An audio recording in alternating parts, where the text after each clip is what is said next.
Kickoff starts now. All right. So next question.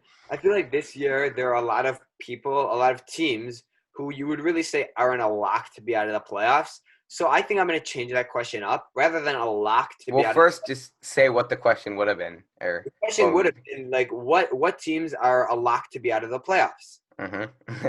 I think I want to change the question to make it a bit more what teams would you very much bet against making the playoffs? Okay, yeah. So that's basically just a lighter way of saying lock. It's a less bold Yeah. way of saying what Yes. teams are a lock. Lock Mhm.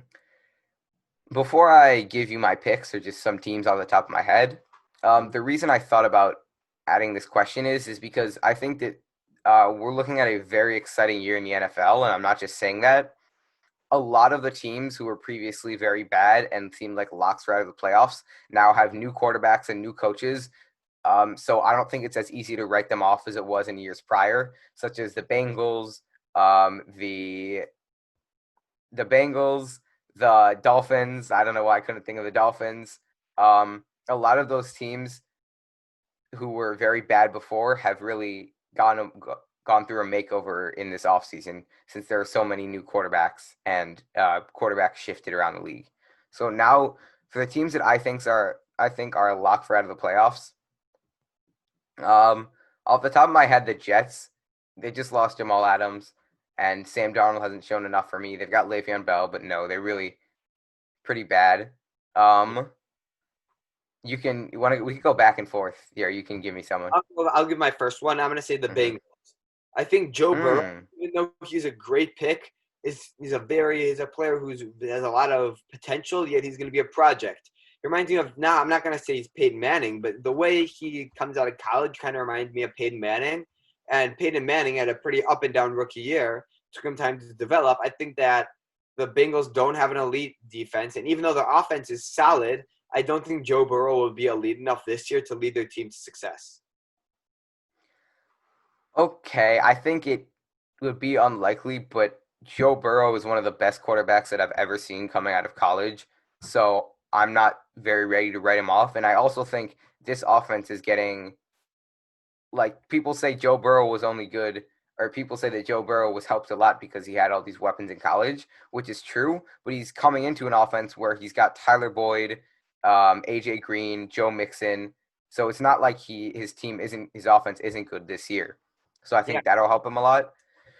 I think a more clear lock, and they might be the worst team in the NFL this year, the Jacksonville Jaguars. Gardner Minshew, I mean, he's still got some potential, but just what's surrounding him is so bad. This defense is basically collapsed or just gotten way worse with the loss of guys like Calais Campbell since 2017, which is when they were the best. Yeah.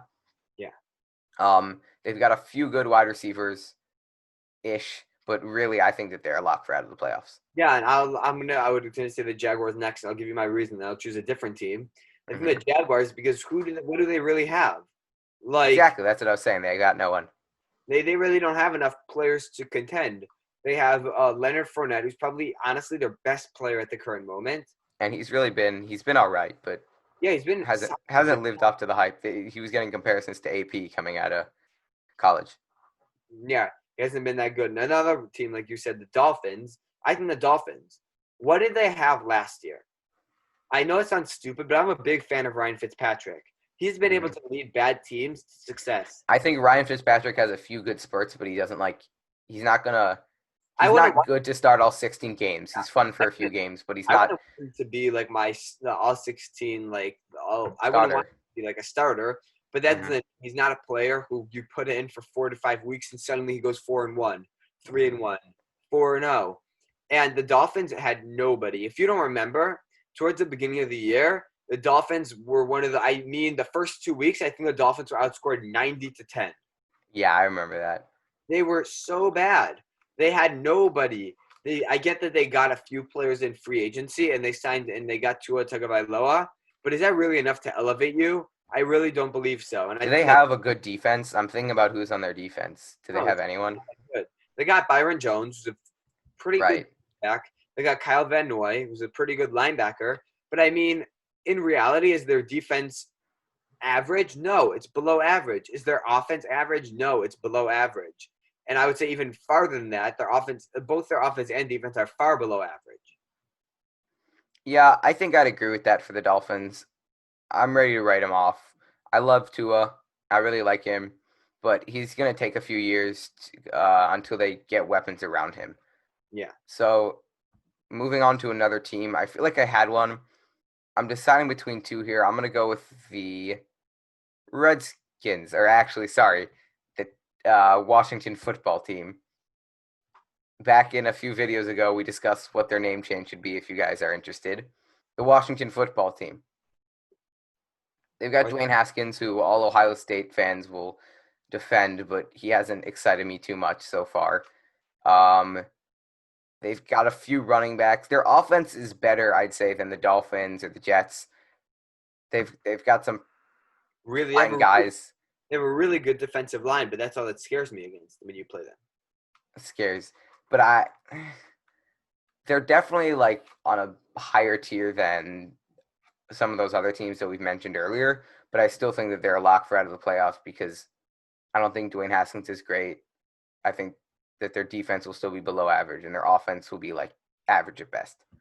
So if you asked me this before I heard about all their name change and the whole thing with Dan Snyder and all of this drama, I would have said they could be a dark horse for the playoffs. They could be a team that, like, if everything goes right, could be a sleeper contender. But I disagree now. They can't do it with all this drama against them. Yeah, there's too much going on.